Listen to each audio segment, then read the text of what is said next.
Michigan State back in action for their third game in, what is this, 5 days?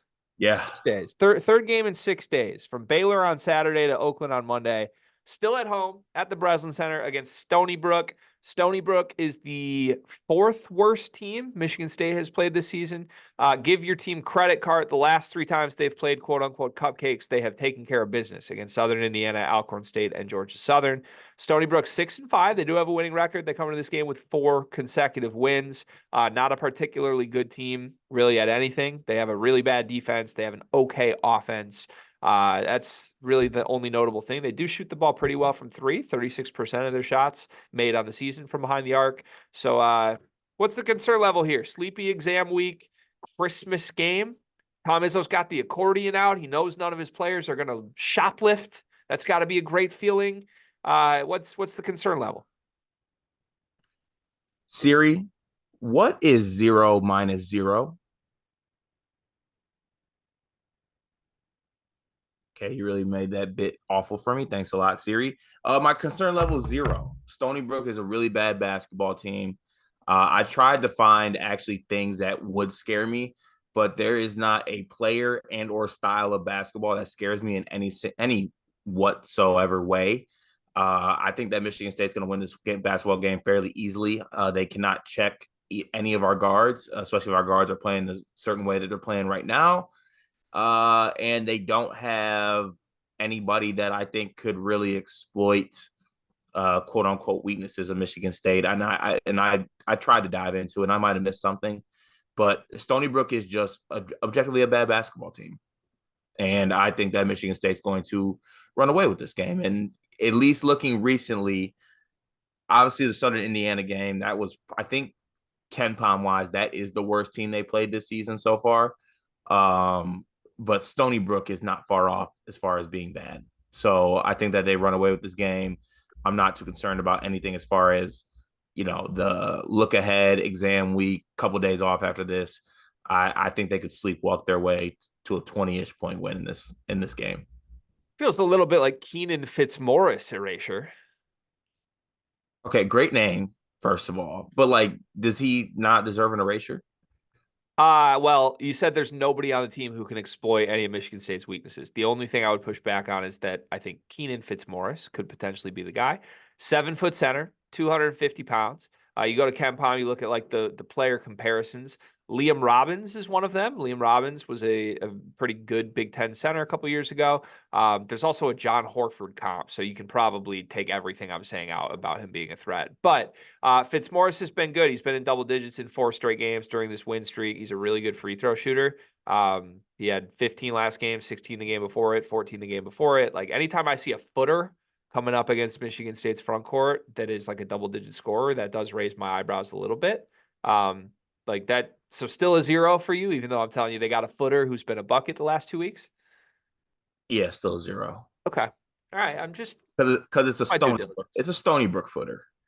Yeah, you're right. Doing my due diligence. That's all. I appreciate that. I do. Also, great shout out. Completely forgot Liam Robbins played in the Big Ten. Yeah, good bucket. Good basketball player. I thought he was going to be really good. They have played a couple top 100 teams on the road. They've actually played 3 true road games against top 100 teams this year. Lost to St. John's by 16. Lost to Nebraska by 21. Lost to Duquesne by 22. But no 30-point blowouts though. No 30-point blowouts, and also not playing St. John's kind of well. Yeah. Huh. Okay, I might raise it to a 2. Did you mean to do this? I'm going slow through this. How about my next little point here? How has Michigan State been in the last game before Christmas the last couple of years? Let me think. I have the answer. Do you want me to talk through it? Yeah, was last year the one they lost to Northwestern before Christmas? No. Well, they did lose to Northwestern before Christmas, but I'm talking the very last game before Christmas. So last year they played Oakland, who was worse than Stony Brook is on KenPom. I remember that one. Only a 13-point win against Oakland. The year before that, the last game before Christmas, Oakland again, a 12-point win on a neutral against Oakland.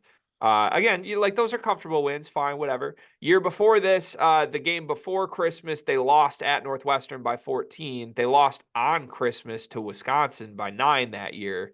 And then they did have a couple good seasons before that where they blew out a bunch of teams. But you can even go back, like, I think it was 17 or 18 maybe. They had to go to overtime with Oakland in their last game before Christmas. So I feel like there is a little bit of a pattern of, like, Michigan State hasn't blown teams out in this final game, at least not in the AJ Hoggard era. I don't know where AJ Hoggard's is at the game before Christmas. Not to put it all on AJ, but I would assume my man has some other things on his mind. Yeah, he most certainly does. Your ability to connect Christmas Day games and like before Christmas, one maybe should be a study nut on that. If our stats department is listening, would love to see that. I'm gonna leave it at a 2. You almost got me to a 3. You almost did, but I'm gonna keep it at a 2 because 2 nights ago, was it 2 nights ago? Yeah, 2 nights ago, I found myself on a Stony Brook basketball YouTube deep dive. And it was actually an uncut half of basketball. That team is not good at basketball. So if they do something else to keep the game close, like I don't know what else they got in their bag, but that 15 minutes I watched was a team that doesn't know how to hoop. Okay, noted. Including the footer? I didn't even know. He doesn't carry himself like a footer. Uh-oh, that's not good. Okay. I thought he was 6'11". Okay. So, yeah, I'll go prediction mode if you want to do the same. I'm assuming I know what you're going to do. I think Michigan State rolls. I think they win big, maybe a 30-point win here. I think this is a game where you continue the hot shooting. I know you've had 3 straight games of pretty good shooting from 3. I think this is a game where we see like explosive, like 50% shooting from 3 for Michigan State. I buy this team right now. I think they're rolling. And yeah, I don't think there's anything Stony Brook can do about it except for the 7-footer going off. And I think the 7-footer could get 16 in this game. They still lose by 30. So Spartans roll. That's my prediction. What's yours? 27-point win, Jeremy Fears game. Ooh, I like that. That would be Jeremy Fears double digits. that'd be a great outcome. I would love that. I also, the only other prediction I have is that Cohen Carr is going to have his best dunk of the season in this game. Best what of the season? Best dunky dunk of the season. Yeah. What's going to happen? Okay, I'd like to end with this if you don't mind. I want to give you a player on the Michigan State roster, and I want you to tell me on actually, have you ever played GTA? Have you ever played Grand Theft Auto? Yeah. You know how you get the star rating for how wanted you are? I want to go player by player, and you tell me what their star rating is for being wanted for shoplifting. That's Okay. crazy, man. So let's go one by one. Let's just go through a couple guys on the team here in honor of Tom Izzo. Tyson Walker, how wanted is he for shoplifting? No stars. AJ Hoggard. 1 star. I think he's got a lot of money. Oh, okay. Are you good? Nobody's going to be above a 1 star because AJ is the obvious one to be like at least a 3-4 star rating here. Well, we can move. We can keep moving. Okay. Malik Hall. 3 stars. Oh, come on. He's a 0 star. You're going to have to explain that. Why is Malik Hall a candidate for shoplifting? Because he spent so much money on groceries because he's been there for so long. Jaden Akins. 4 star. Elaborate. Because he wants to get kicked off the team to go play somewhere else. Ooh, Trey Holloman. 2 star.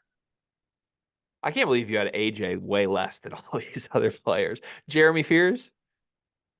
No stars. Yeah, no stars. Xavier Booker? No stars. You had to think about that one. I did have to think about it. Cohen Carr? 2 stars. Interesting. Can, dunky dunk his way up to the top shelf to take something. I don't know. Carson Cooper?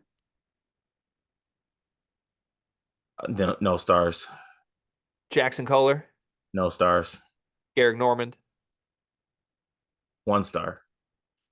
The Southern Bandit. Yeah, he's got a little old Western bandit to him. Madi Sissoko. 0. Hands aren't good enough.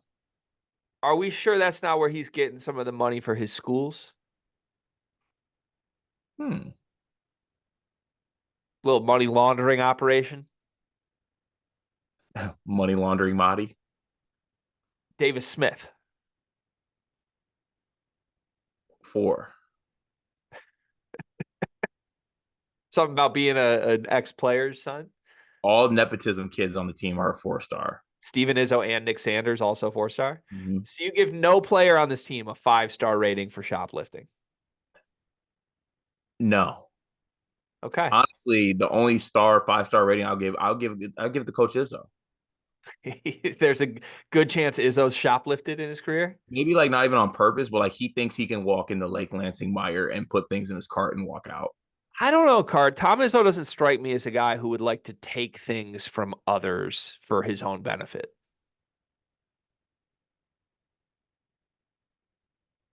So Michigan State by 27?